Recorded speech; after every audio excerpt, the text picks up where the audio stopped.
Hello everyone, my name is Rakshit Sharma and welcome to J&K Competitive Channel. I hope everyone's doing great. So India and Greece both are trying to upgrade their relations from bilateral ties to strategic partnership.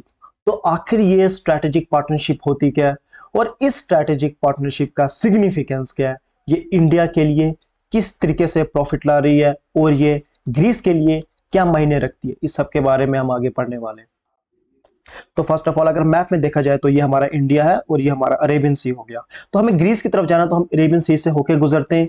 यहाँ पे बाबल Mendel straight है, वहां से गुजर के हम red सी से जाते हैं और रेड सी से हम यहाँ पर जो फॉल करता है स्विस कैनाल से होते हुए हम मेडिटेरेनियन सी की तरफ जाते हैं।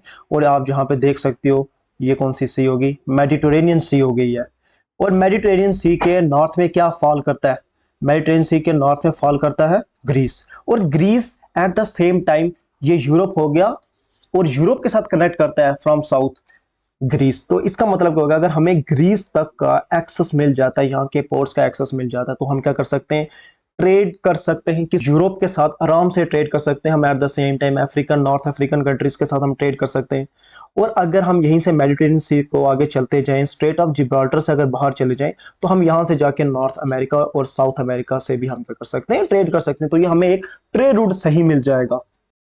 तो प्राइम मिनिस्टर मोदी अभी कहां पे गए हुए थे, 15th ब्रिक्स समिट में। और 15 ब्रिक्स समिट के बाद उन्होंने अटेंड करने के बाद उन्होंने क्या किया, बायलैटरल मीटिंग्स रखी फ्रॉम डिफरेंट कंट्रीज। और एट द सेम टाइम उनमें से एक कंट्री कौन थी, एक कंट्री थी हमारी Greece.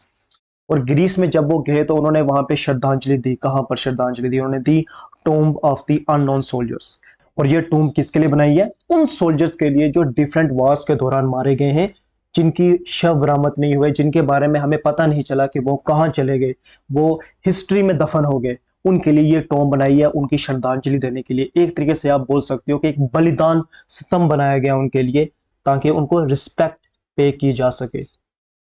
The tomb of unknown soldier is a war memorial located in the Santkam Square in the Athens। और एथीन क्या है, कैपिटल किसकी, ग्रीस की। In front of old royal palace, ये वहां पे एग्जिस्ट कर रहा है। It is a cenotaph dedicated to the Greek soldiers killed during the various wars. और जो हमारे प्राइम मिनिस्टर मोदी इस सेरेमनी में गए थे, तो उन्हें नवाजा गया ceremonial god of the honour से। देखिए इसी यात्रा के दौरान जो प्राइम मिनिस्टर है इंडिया के, पीएम मोदी, और एट द सेम टाइम जो पीएम है ग्रीस के, मित्सोताशी, उन दोनों ने एग्री किया कि हम क्या करेंगे कि इस बायलैटरल टाइज को हम अपग्रेड करने की कोशिश करेंगे। किसमें, स्ट्रेटेजिक पार्टनरशिप में। जो प्राइम मिनिस्टर है नरेंद्र मोदी, उन्होंने कहा है कि हम कोलैबोरेट करेंगे किस किस चीजों में, हम डिफेंस में करेंगे, इंडस्ट्री में, और एट द सेम टाइम हम एक एग्रीमेंट करेंगे कि माइग्रेशन मोबिलिटी, कि इंडिया से लोग क्या कर सकें, जो हमारे सिटीजन हैं वो ग्रीस में आराम से जा सकें और ग्रीस के सिटीजन इंडिया में आ सकें। कौन से वाले, जो स्किल्ड पॉपुलेशन है, जिनके पास स्किल्स हैं, ताकि हम स्किल्ड पॉपुलेशन की मूवमेंट करा सकें बोथ साइड में, ताकि दोनों साइड को क्या हो, फायदा हो।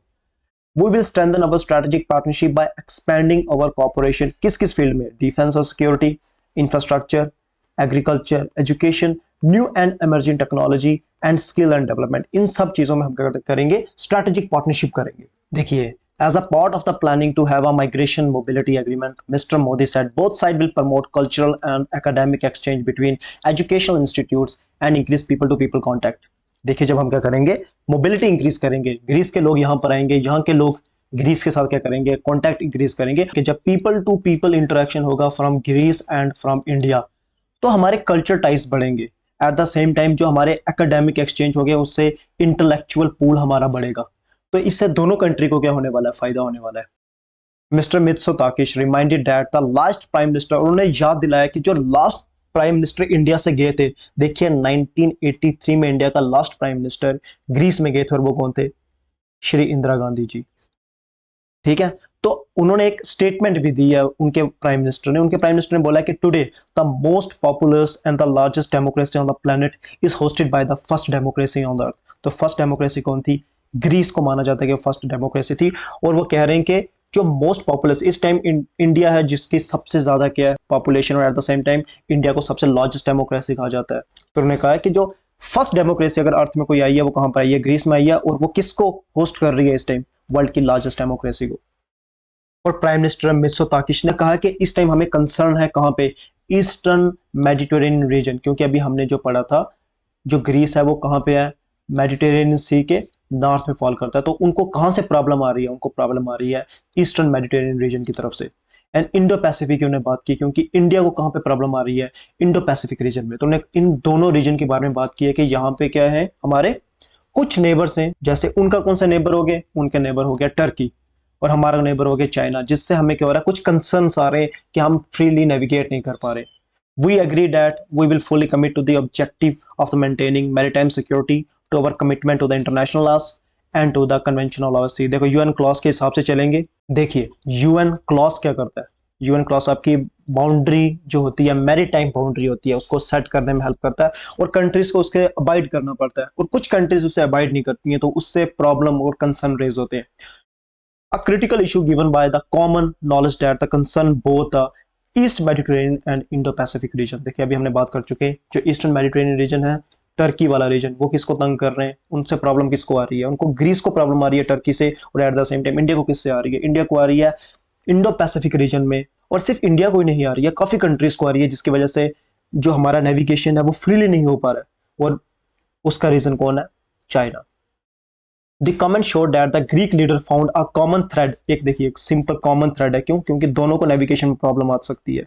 Running between the threads over the South China Sea and the Eastern Mediterranean, where Greece maritime dispute with Turkey has often irritated Athens।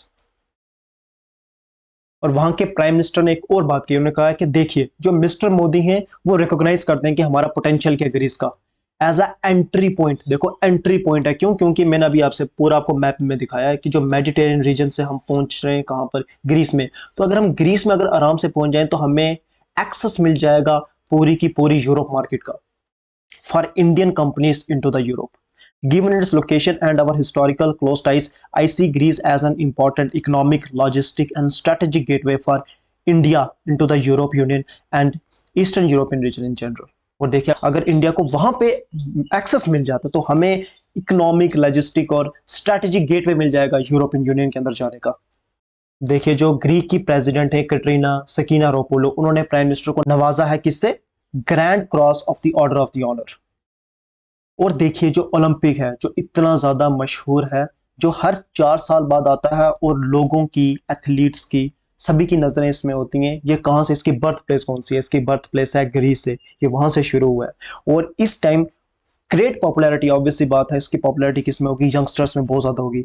और एट द सेम टाइम जो प्राइम मिनिस्टर मोदी है, उन्होंने प्रेज भी किया है इंडिया एथलीट को, जिन्होंने last time gold medal लाया था ओलंपिक में, और वो कौन थे? नीरज चोपड़ा। और उन्होंने किस में लाया था? जेवलिन थ्रो में लाया था। तो इनके बारे में आप थोड़ा और पढ़ सकते हैं। So thanks for joining in, मिलते हैं आपको नेक्स्ट टाइम।